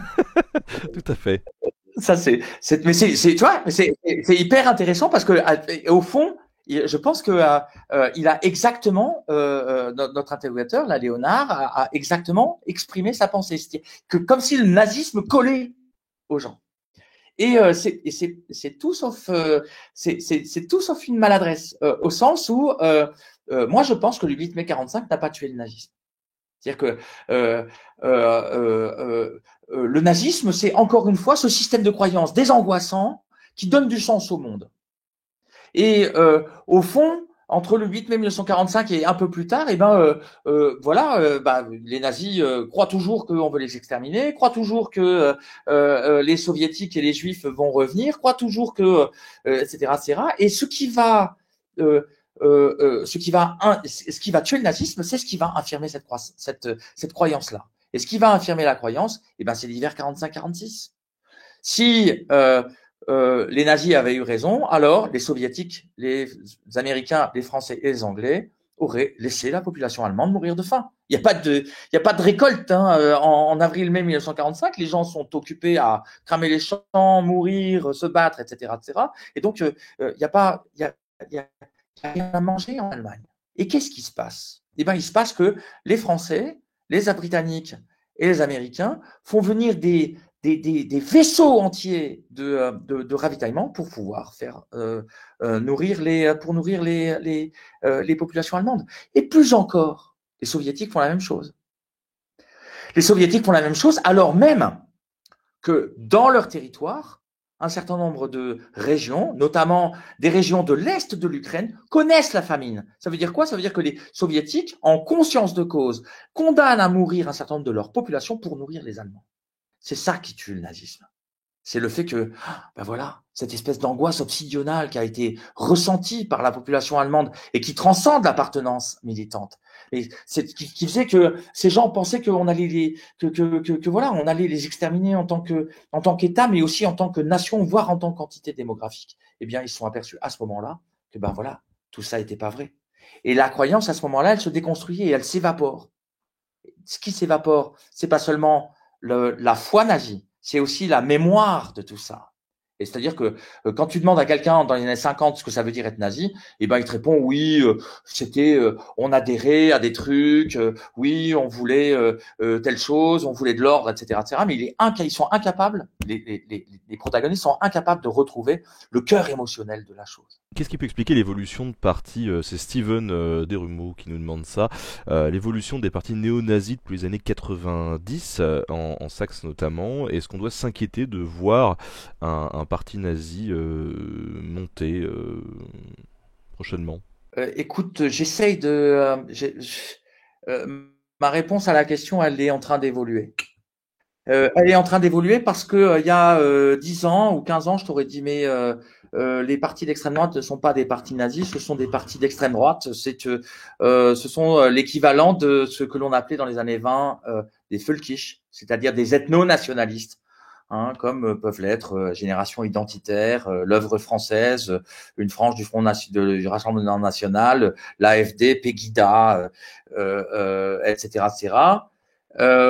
Il n'en reste pas moins qu'il y a 2 choses qui ont changé depuis ce moment-là, même si je ne suis pas un expert des extrêmes droites européennes. D'une part, il y a quelque chose qui est de l'ordre de l'attractivité, qui a connu depuis une dizaine d'années une explosion dans toutes les extrêmes droites européennes, c'est-à-dire qu'il y a quelque chose de l'attractivité qui est maintenant attaché au militantisme nazie, un peu comme à l'extrême droite allemande dans les années 20. C'est-à-dire que quand tu vas dans une fac dans les années 20 en Allemagne, le type beau, brillant, bien habillé, quel swag, comme vous dites, vous les jeunes, tu as de fortes chances de le trouver à l'extrême droite. Ça, c'est quelque chose qui était impensable dans les années 90 et même au début des années 2000 en France.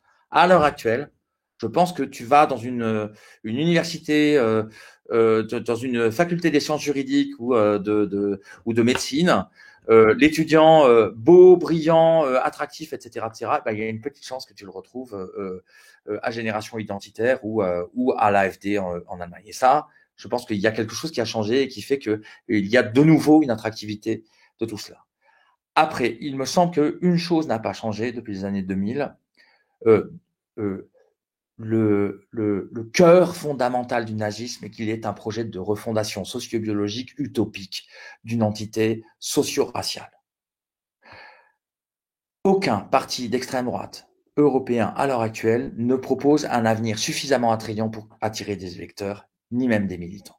Et ça, je pense que c'est la chose qui différencie fondamentalement les mouvements d'extrême droite à l'heure actuelle du NSDAP des années 1931-1932. On a Anaïs Almassi qui nous dit tout ça est un sujet vraiment très intéressant. Elle dit, étant juif, je ne connais que ce point de vue, comment nous on a grandi avec le poids de la mémoire, de la transmission de cette mémoire, du devoir de mémoire, des récits de personnes de notre famille qui sont ancrés en nous alors que nous on n'y était pas. Tout le monde a quelqu'un dans sa famille, dans la famille de ses amis qui a été touché de près ou de loin. Et cet enseignement de la Seconde Guerre mondiale, elle nous dit, nous suit toute notre vie. Et je vois aujourd'hui ma fille de 4 ans qui commence déjà à me poser des questions. Ce poids, il doit être bien plus pesant et difficile à porter pour tous ces enfants d'après-guerre qui n'étaient même pas nés à l'époque des faits et se retrouvent avec une culpabilité qui n'est pas la leur. J'aimerais vraiment savoir comment on leur a enseigné en Allemagne la Seconde Guerre mondiale et la Shoah à l'école. Alors, il y a une chercheuse en sciences politiques qui travaille sur ces questions-là, qui s'appelle Alexandra Heuser, qui est une fille bourrée de talent. Et si tu me donnes l'adresse de cette personne, je lui enverrai les papiers. En Allemagne, ce que l'on peut dire, c'est qu'il y a eu je ne sais pas si vous connaissez, si tu connais, si nos interlocuteurs connaissent le modèle freudien. Tu sais, pour Freud, il faut une génération pour commettre le crime, une génération pour l'oublier et une génération pour le symboliser.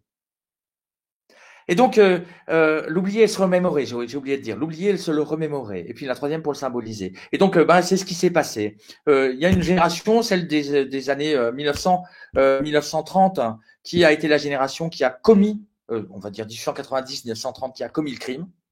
Les gens qui sont nés à partir de 1935 jusqu'en 1960-65 sont la génération qui a d'abord oublié et qui ensuite s'est remémorée du crime. Et donc, dans cette génération, elle a été socialisée dans une Allemagne du business as usual, tu vois, où c'était le Wirtschaftswunder, le miracle économique. Et donc, on disait qu'il fallait s'occuper de l'avenir et pas du passé.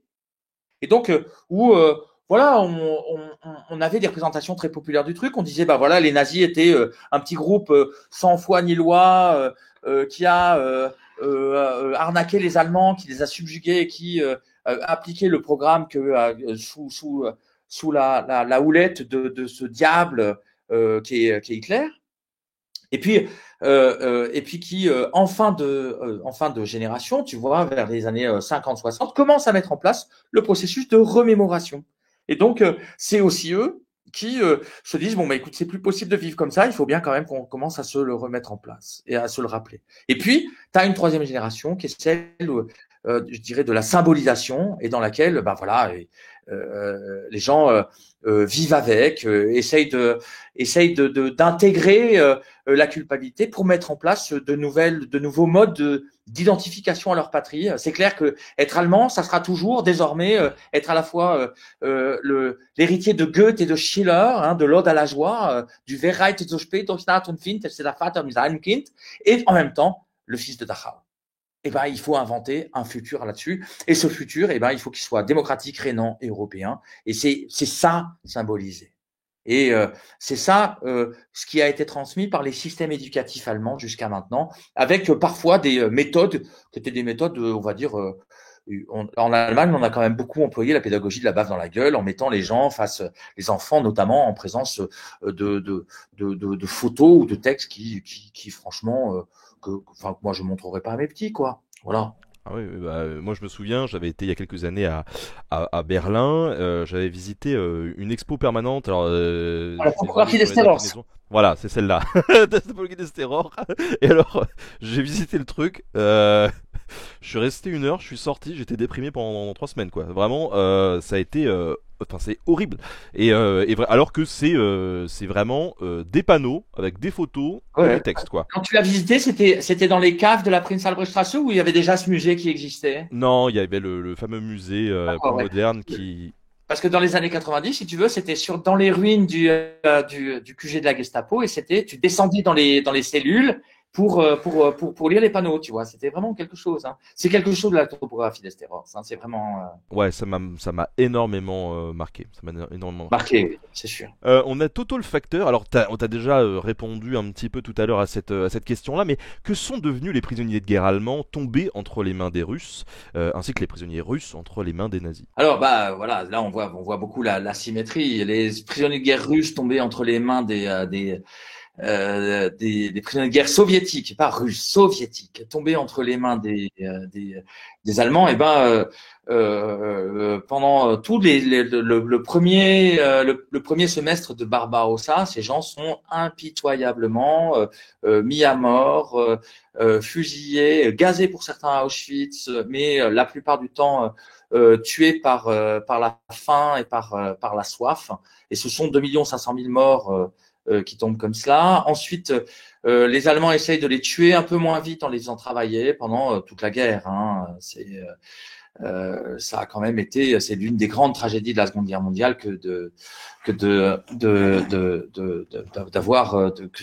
le sort des prisonniers de guerre soviétiques, et ce d'autant ceux qui reviennent sont considérés comme ayant été contaminés par le mode de vie occidental, et que la plupart du temps, ils vont faire quelques mois de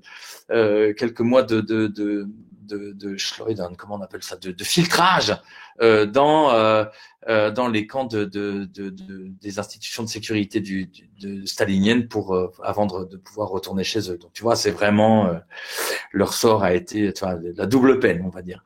En ce qui concerne maintenant les prisonniers de guerre allemands en Union soviétique, il y en a quand même beaucoup qui sont parvenus, c'est sûr.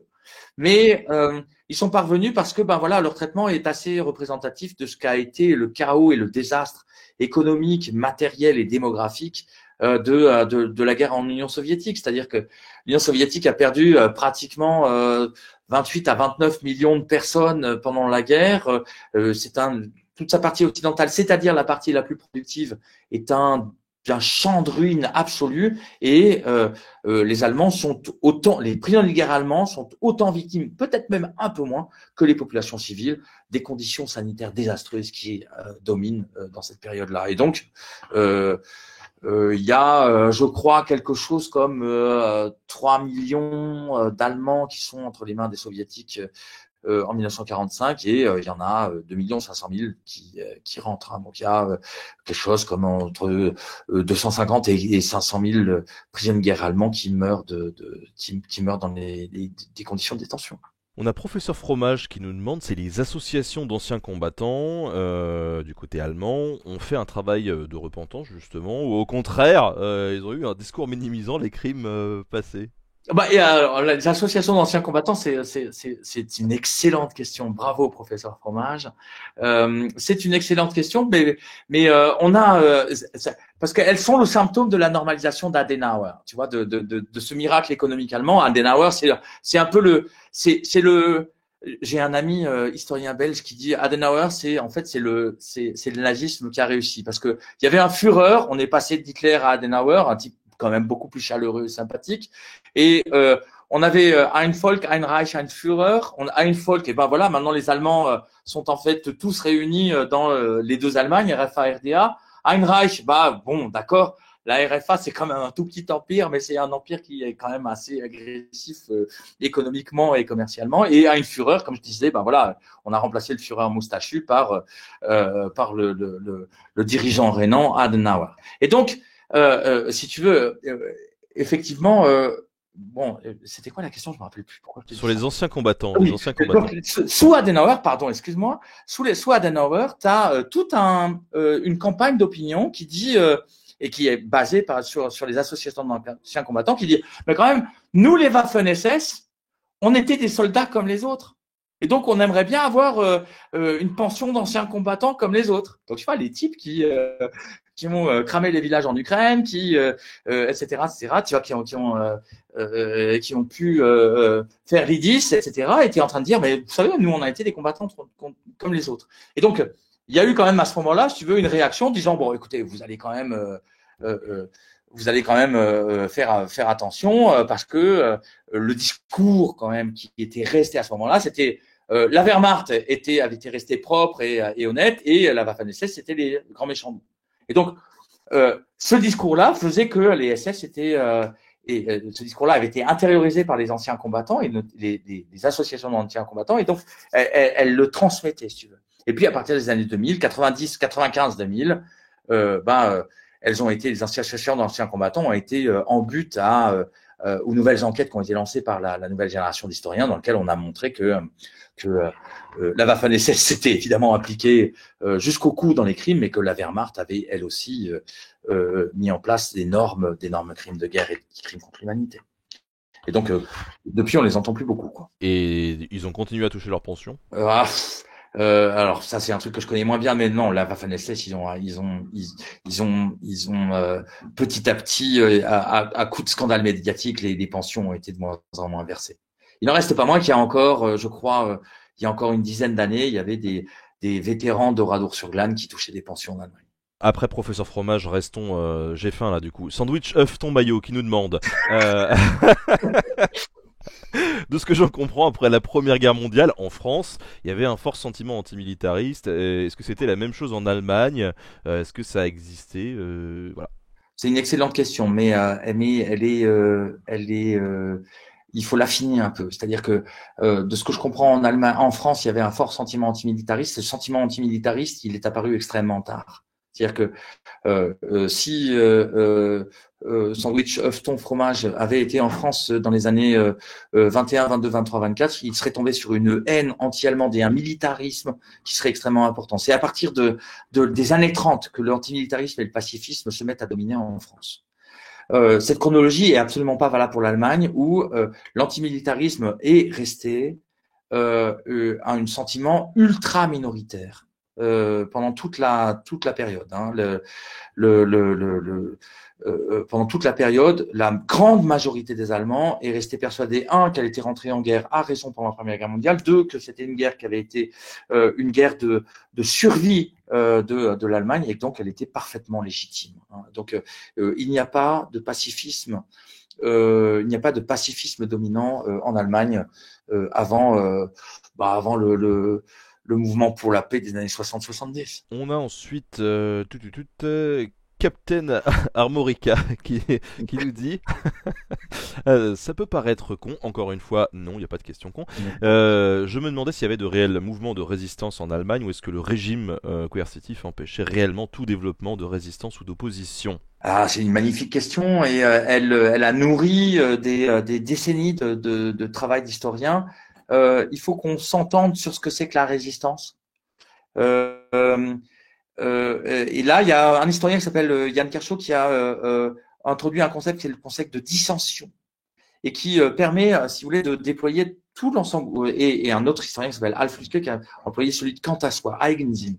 Et donc, avec ces deux concepts-là, on arrive à montrer qu'il y a une palette très très large de possibilités de résistance. Vous connaissez tous cette photo où on voit une marée humaine en train de faire le salut hitlérien, et puis un homme, un seul, qui reste les bras croisés, et qui évidemment finit dans un camp de concentration un peu plus tard. Mais on la connaît. Ça, c'est déjà c'est une résistance. Ça demande un courage immense. La résistance, ça peut être aussi de faire semblant ou de jamais dire Heil Hitler en disant bonjour, alors que c'est obligé. La résistance, c'est évidemment ça peut être la résistance intérieure de Heinrich Böll, dans lequel pendant des années et des années, tu te tu te tais et tu produis pas. La résistance, ça peut être aussi ce geste de courage fou qui est celui de Stauffenberg, d'essayer de tuer Hitler, etc., etc. Et donc, ce que l'on peut dire, c'est que la résistance est restée du début jusqu'à la fin, jusqu'au suicide d'Hitler, est resté un mouvement qui a été ultra minoritaire, mais qui a connu une très grande diversité d'expressions. Iceless qui nous demande ce que sont devenus les Waffen-SS des divisions étrangères européennes comme la division Charlemagne par exemple. Bon, la division Charlemagne, elle a été taillée en pièces au moment de la dernière bataille de Berlin, et puis les survivants ont fondé le Front National, hein, tranquillement. On peut on peut tracer le même type de destin pour la plupart des divisions. Je veux dire, la Légion Wallonie a constitué le noyau de l'extrême droite belge francophone. Il y a que les Ukrainiens, évidemment. Il y a que les Ukrainiens et les Croates et les gens qui sont issus de pays qui ont été ensuite sous régime communiste où effectivement les gens n'ont eu d'autre choix quand ils le pouvaient que d'émigrer, et ils sont devenus des colons en Australie, au Canada, etc., etc. D'ailleurs, j'avais vu des photos de SS indiens avec où ils avaient carrément les turbans et tout. Tu peux nous dire un peu pourquoi il y avait des SS indiens? Ouais, il y a une petite légion de quelques centaines de personnes qui est mise en place par un dirigeant nationaliste indien. On a l'impression on a l'impression que les Indiens sont des sortes de peace and love. On est un peu ici enfumé par les Beatles et leurs gourous. Il n'en reste pas moins que je rappelle qu'à l'heure actuelle en Inde, c'est un homme qui a à peu près les mêmes positions que Trump, qui est au pouvoir, et qu'il appelle régulièrement au massacre des musulmans, et que le dirigeant nationaliste indien concurrent de Gandhi dans les années 40 a effectivement contribué à la formation de cette Waffen-SS indienne, quoi. Et donc, bah oui, il a, euh, elle a existé. Mais bon, elle n'a véritablement été utilisée qu'à des fins propagandistiques. On a Adrien qui nous pose la question, c'est quoi la différence entre le nazisme et le fascisme? Cette belle question. Alors, cette question, elle a aussi pour réponse des bibliothèques entières, avec une interrogation qui commence dès les années 20 et 30, en fait. Tu vois, l'un des pires génocidaires auxquels je me suis interrogé, qui s'appelle Otto Ollendorf, tu vois, l'un des futurs très grands génocidaires, va étudier le fascisme, militant nazi, va étudier le fascisme, et on revient en disant que non, le fascisme et le nazisme, c'est deux choses totalement différentes. Alors, Philippe Burin, un très grand historien des idées, a montré qu'il y avait de grandes similitudes, hein, avec un parti unique, un chef, la propagande, etc., etc. Il n'en reste pas moins qu'il différenciait deux choses. Une chose fondamentale dans la structure idéologique, qui faisait que le fascisme était ce qu'il appelait un déterminisme vitaliste, c'est-à-dire que ce qui compte, c'est l'énergie du peuple. Et c'est ça qui constitue la force unifiante de l'idéologie, alors que chez les nazis, c'est un déterminisme racial. Le nazisme est un système de croyance qui lie l'histoire, le monde et soi au travers du prisme de la race. Et donc, ça, c'est la version des historiens des idées. Les historiens du social maintenant, notamment les historiens marxistes, pensent que le nazisme est une forme très spécifique de fascisme. Et que il est un fascisme paroxystique, si tu préfères.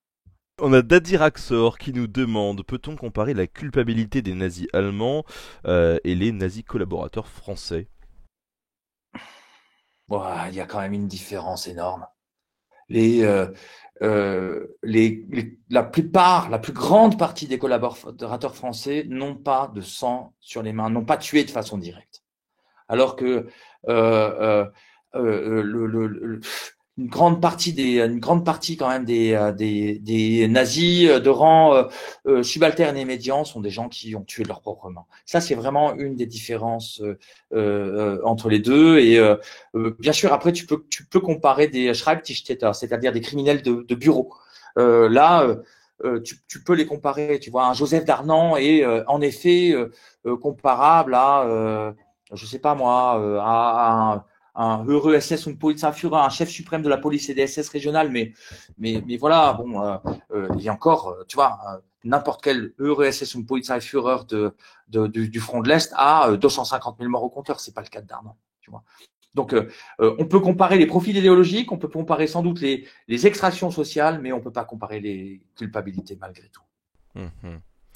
On a justement un ancien élève, Alexis, qui pose une question en demandant dans quelle mesure la brigade d'Irlewanger est l'arbre qui cache la forêt. Je veux dire par là qu'on retient les actions de cette brigade car elle est composée d'hommes particuliers, mais finalement elle n'a effectué qu'une infime partie des violences à l'Est. Déjà, est-ce que tu peux nous recontextualiser un petit peu ça avant de répondre à la question? Alors, la brigade d'Irlewanger, On a un épisode qui va arriver sur YouTube, voilà, je ne sais pas quand. je ne savais pas si tu voulais l'annoncer ou pas, tu vois. Mais donc la brigade d'Irlewanger, c'est un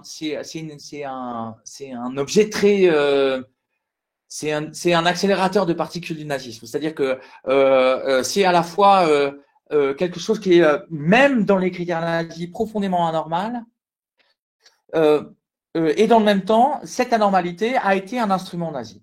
C'est-à-dire que les nazis, à partir de 1942, sont confrontés à des mouvements partisans de plus en plus importants à l'Est.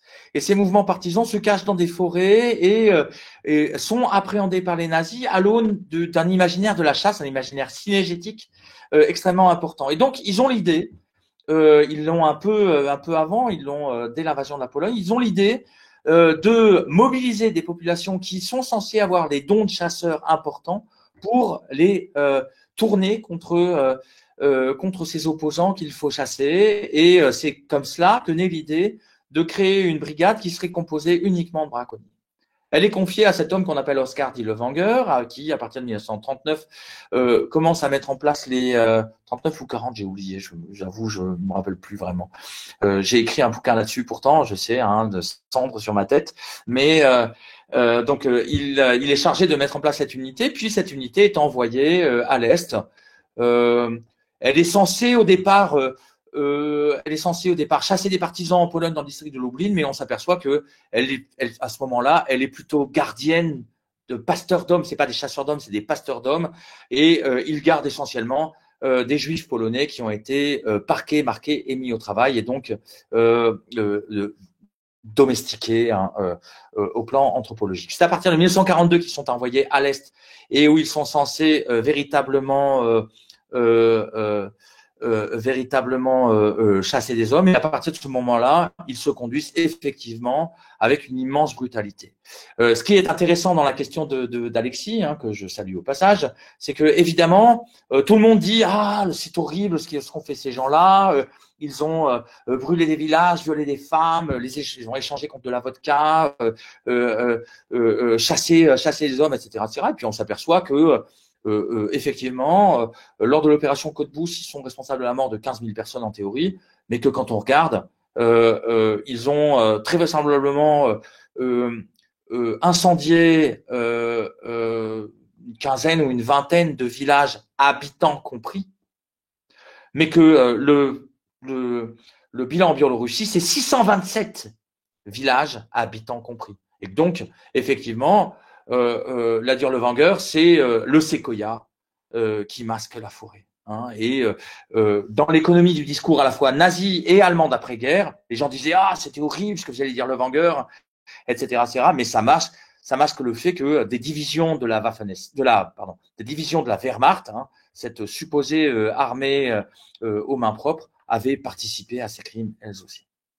Je précise par ailleurs que le 681e régiment de la Wehrmacht, composé uniquement de Français qui finiront dans la Waffen-SS, s'est aussi illustré pendant ces épisodes-là et qu'il a combattu côte à côte avec la brigade de Dirlewanger.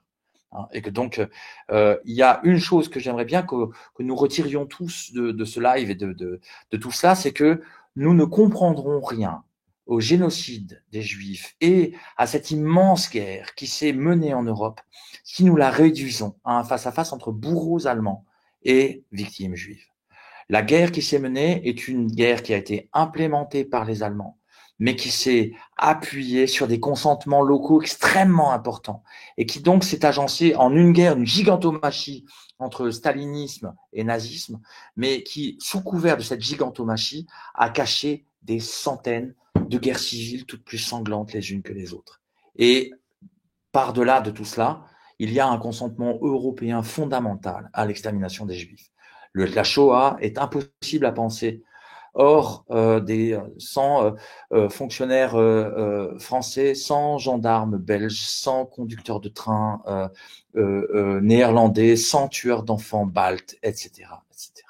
Justement, on a Gaëtan Le Singe, alors qu'il parle de déclarations que je n'ai pas entendues, mais peut-être que tu seras plus au courant que moi. Qu'est-ce que tu penses des dispositions, déclarations de la Commission européenne sur le pacte germano-soviétique et sur la Seconde Guerre mondiale, et donc du politique qui décrète sa vision de l'histoire?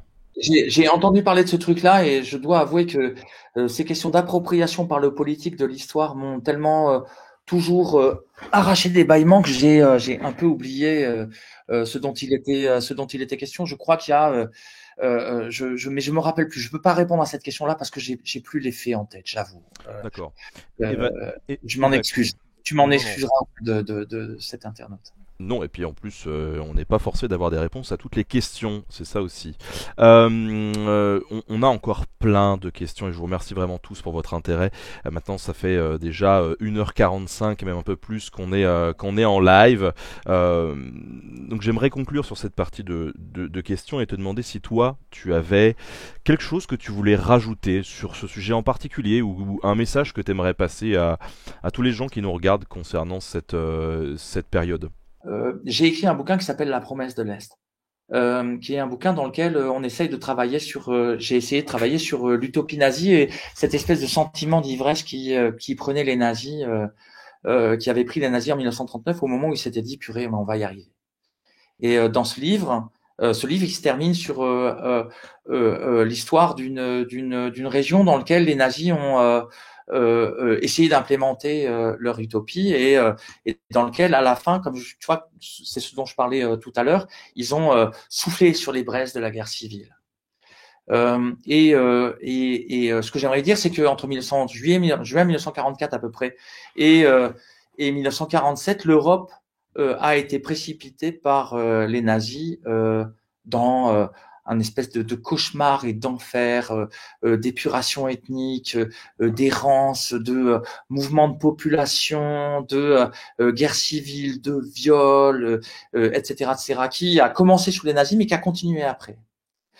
Ce que j'aimerais dire, c'est que une grande partie de l'Europe s'est retrouvée à ce moment-là au plus noir de la nuit et dans des camps de transit dans lesquels on n'avait pas trouvé d'autres solutions que de parquer les gens avant de les renvoyer aux endroits où on les destinait. Et c'est à ce moment-là qu'a disparu cette Mittel Europa, qui a disparu définitivement, cette Mittel Europa extrêmement multiculturelle qui était la marque en fait de l'Europe des années 20 et 30, hein, de ces pays où il y avait 30% de Polonais, 20% d'Ukrainiens, non j'exagère, 65% de Polonais, 25% d'Ukrainiens, 10% de Juifs, et où tout ce monde vivait ensemble. C'est de ces villes dans lesquelles on voyait à la fois les minarets des mosquées, la skyline de l'église, qu'elle soit catholique ou orthodoxe, etc., etc. À ce moment-là est morte cette Europe qui était l'Europe du vivre ensemble et du multiculturalisme. Et de facto, ce qui est né après est une Europe des nations. Mais cette Europe, ce que j'essaye de dire ici, c'est que malgré tout, ce que l'on peut dire, c'est qu'au plus noir de cette nuit-là, au plus noir des camps de transit, au plus noir de cette errance, les sociétés européennes ont été capables d'inventer deux modèles politiques, économiques et sociaux qui ont constitué le creuset de la refondation de l'Europe d'après. Un modèle basé sur le capitalisme, mais aussi l'État-providence, un modèle de la prospérité heureuse, qui était celui du modèle de la liberté d'entreprendre et qui s'impose à l'Europe de l'Ouest à l'ombre des Américains, et de l'autre, un modèle de l'égalité qui est celui des sociétés socialistes qui s'impose à l'Est. Et ce que j'essaye de dire ici, c'est que pendant 30 ans, entre 1945 et à peu près et 1975, ces modèles ont permis la reconstruction de l'Europe. Ce que j'essaye de dire ici, c'est qu'il y a une leçon à retirer de tout ça, c'est que au plus noir de la nuit, au plus profond de la détresse sociale, politique et économique de l'Europe, il y a des gens qui ont continué à penser l'avenir, la société et le vivre ensemble. Et que cette leçon-là, eh ben, c'est peut-être la seule chose qu'on a à apprendre à tous les autres, à tous ceux qui, en ce moment, sont en train de vivre le même enfer que celui que nous avons vécu à ce moment-là. Et notamment à ces réfugiés syriens à qui nous sommes en train de refuser depuis des années l'entrée dans notre petit paradis. C'est ça que j'aimerais qu'on retienne de tout ça. Merci Christian pour ton intervention sur ces 2 heures.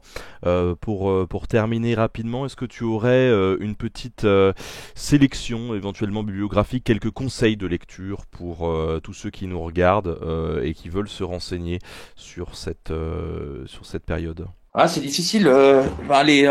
Les biographies d'Hitler sont vraiment pas mal, tu vois, celle de Kershaw, celle de Longerich, elles sont vraiment pas mal. Les synthèses, les 2 synthèses que Kershaw a mis en place, tu vois, qu'il y en a une qui s'appelle To Hell and Back, mais je me rappelle plus comment elle s'appelle en français. Ça, c'est vraiment pas mal. Et puis voilà, il y a un très beau livre qui s'appelle La quête de la race, de Édouard Comte et Cornelia Eisner, qui est le livre le plus intelligent qui a été fait sur le nazisme depuis 25 ans, que je conseillerais. Si tu veux, Ben, je pourrais écrire ça et puis on le diffusera d'un autre côté. Oui, bien sûr, on le retrouvera dans la rediffusion de la VOD qui sera sur un nota bonus. Bon, écoute, en tout cas, fais-nous peut-être un petit peu d'autopromo. Je veux dire, tu nous as fait rêver là pendant 2 heures avec ton phrasé. Donc, tu as bien mérité de pouvoir te vendre aussi un petit peu là. Oh, mais je sais pas, tu sais, c'est marrant que tu me dises ça, tu vois, je pense que il y a quand même beaucoup plus intéressant que lire que mes propres livres, et surtout pas le dernier, c'est-à-dire que le dernier s'appelle Le Soleil noir du paroxysme, c'est un livre que j'ai mis 10 ans à l'écrire, mais il est tellement difficile que je préfère ne pas le conseiller. Si les gens ils veulent lire quelque chose où à la fois j'apparais et où en même temps ils peuvent avoir l'impression d'avoir lu mes 3 livres, il y a un livre qui s'appelle Les urgences d'un historien. Je pense que c'est le plus facile à lire et c'est peut-être le plus agréable. Voilà, donc c'est celui-là que je conseillerais. Il y a aussi une autre émission qui existe avec toi, qui a sorti il y a pas très longtemps, puisque tu as été invité par le camarade Rivenzi sur Twitch. Vous avez parlé de quoi, du coup, avec Rivenzi? De quoi on a parlé? On a parlé un peu on a parlé de génocide, on a parlé d'archives, c'est de documentation, on a parlé on a peut-être un petit peu plus parlé de Première Guerre mondiale et d'entre-deux-guerres. Voilà, c'est ça qu'on a fait essentiellement, je crois. Et du coup, vous pouvez retrouver aussi cet entretien sur YouTube, sur les réseaux de Rivenzi, donc n'hésitez pas à aller voir, ça sera largement complémentaire à tout ce qu'on a vu ici, et c'est aussi très très intéressant. Merci Christian d'avoir été avec nous, Merci, de répondre Ben. aux questions, et puis écoutez, on se retrouve très bientôt. Des bisous tout le monde, salut!